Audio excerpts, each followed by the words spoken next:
together for the coming kingdom of God in our words and our actions. Na kufanya kazi kwa pamoja katika kujenga ufalme wa Mungu kupitia maneno na matendo yetu. In the gospel reading we've just heard, Jesus said, katika Injili ambayo tumesomewa muda mfupi uliopita, Yesu anasema, the thief comes only to steal and kill and destroy, but I came that they may have life and have it abundantly. Yesu anasema mwizi huja ili kubomoa na kuharibu, bali mimi nalikuja ili wawe na uzima kisha wawe na utele. Jesus' statement in John chapter 10 is profoundly good news, which is of course what gospel means. Kwa kweli ujumbe wa Yesu katika Injili ya Yohana ni habari kubwa, na kimsingi ndiyo msingi wa ujumbe wa habari njema ya Injili. It's good news for us, habari njema kwetu, and good news for a troubled world so desperately in need of life-giving salvation. Ni habari njema kwetu, lakini pia ni habari njema kwa ulimwengu uliojeruhiwa na kuumizwa na ambao unatafuta matumaini. But we can only fully understand these first 10 verses of John 10.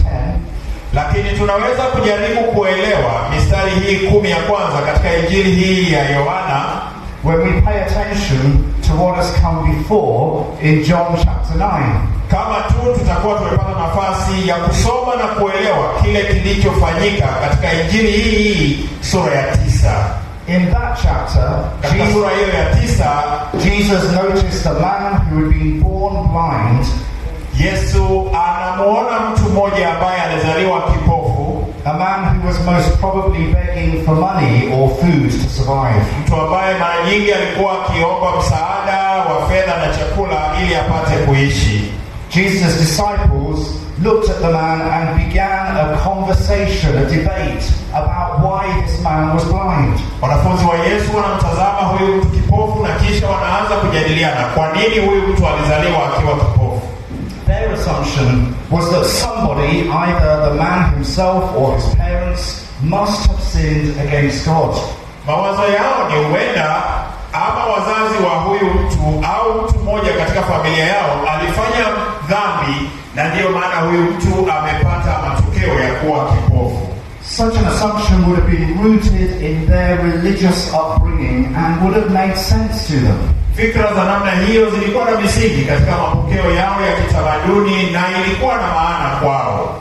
If God is holy and good, any human suffering, they thought, must be deserved. Kwa sababu kama Mungu ni mtakatifu na wale wote wanaomwamini wanapaswa kuwa watakatifu, basi mateso yoyote yale dhidi ya watu wa Mungu lazima yawe yametokana na uovu uliofanywa katika familia. But Jesus gave a different story. Lakini Yesu anatoa habari ya tofauti.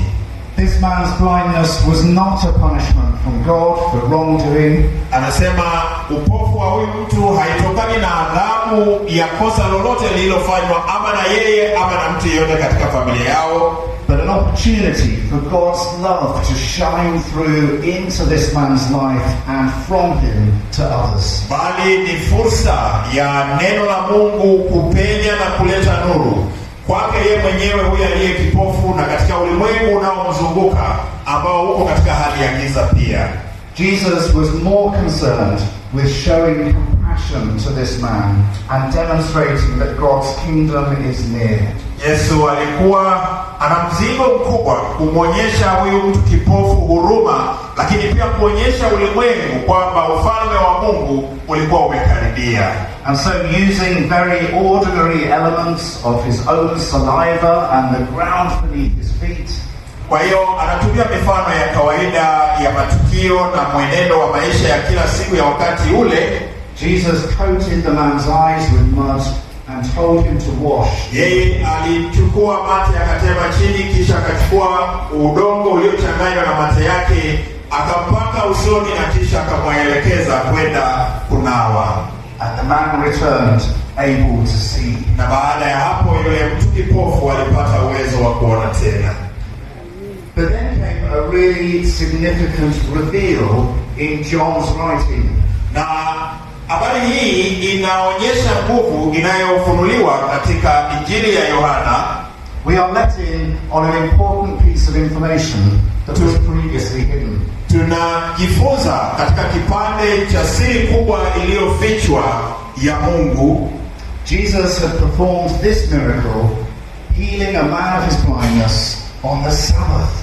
Yesu alifanya muujiza huu wa kumponya huyu mtu kipofu siku ya Sabato.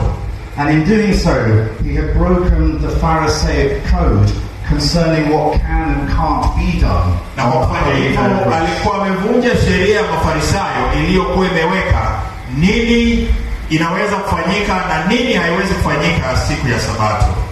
The Pharisees were a deeply religious group.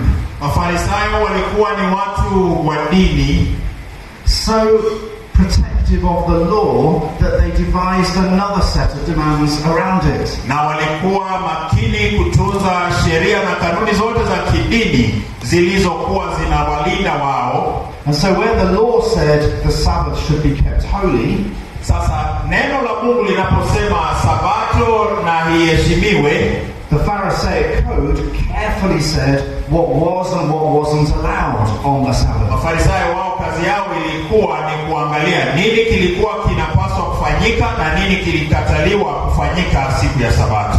Acts of healing would have fallen into the not allowed category. Na tendo la kumponya yule kipofu kwa mtazamo wa Mafarisayo ilikuwa ni sehemu ya mambo ambayo hayakupaswa kufanyika siku ya Sabato.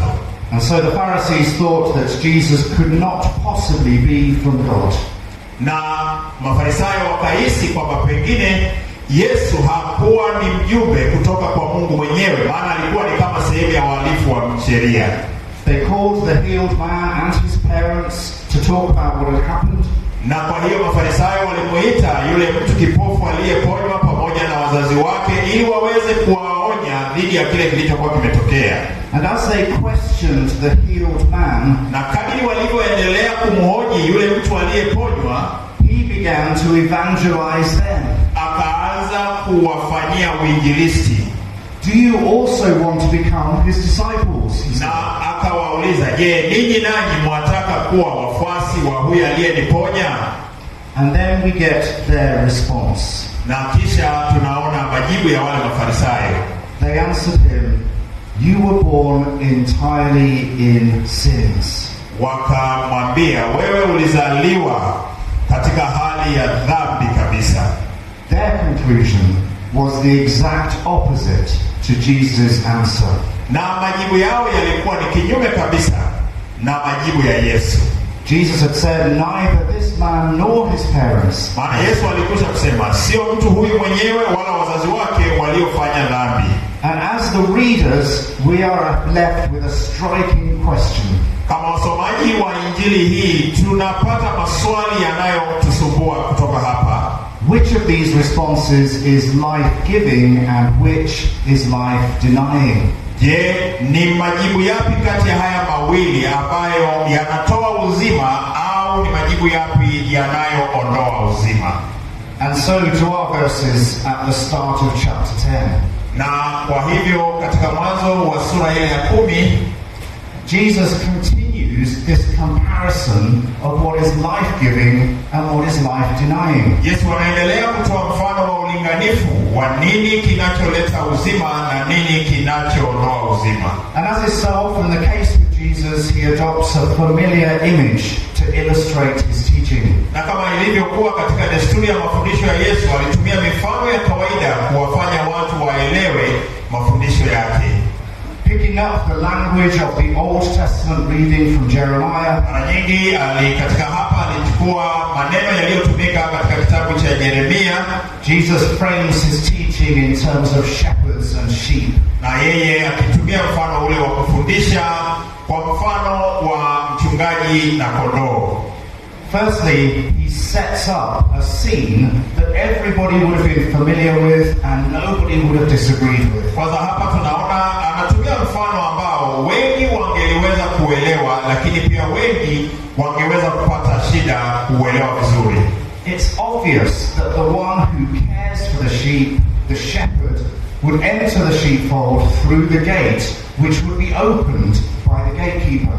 Ni kweli kabisa kwamba yeyote anayeangalia mifugo kama mchungaji lazima ataingilia kwenye lango la zizi linapokuwa limefunguliwa.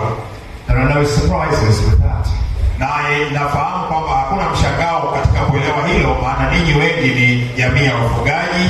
And similarly, anyone who enters the sheepfold by another means, such as climbing over the fence, na vivyo hivyo mtu yeyote anayeingia zizini kwa njia nyingine kama vile kuruka kwenye zizi bila kupitia getini, is likely to be up to no good. Inawezekana kwa sehemu kubwa kwamba hata kuwa mchungaji mwema. Otherwise, the gatekeeper would have let them in the normal way. Kwa sababu kama ni mtu wa kawaida, mtunzaji wa lango la mifugo angelimruhusu kupitia langoni. Having set up that scene, Jesus then switched his attention to the relationship between the shepherd and the sheep. Baada ya kuweka huo mfano, Yesu anageuza mafundisho yake kuelekea katika mahusiano kati ya mchungaji na kondoo. In my country, sheep farmers have carefully trained dogs that chase sheep into the field or into the pen where the farmer wants them to go. Katika nchi anayotoka yeye, wafugaji wamewafundisha mbwa kuwachunga kondoo na kuwazuia kutokwenda pasipotakiwa na kuwakimbiza kwenda mahali wanapopaswa kwenda kuchunga. But shepherds known to Jesus' hearers would have adopted a more personal touch.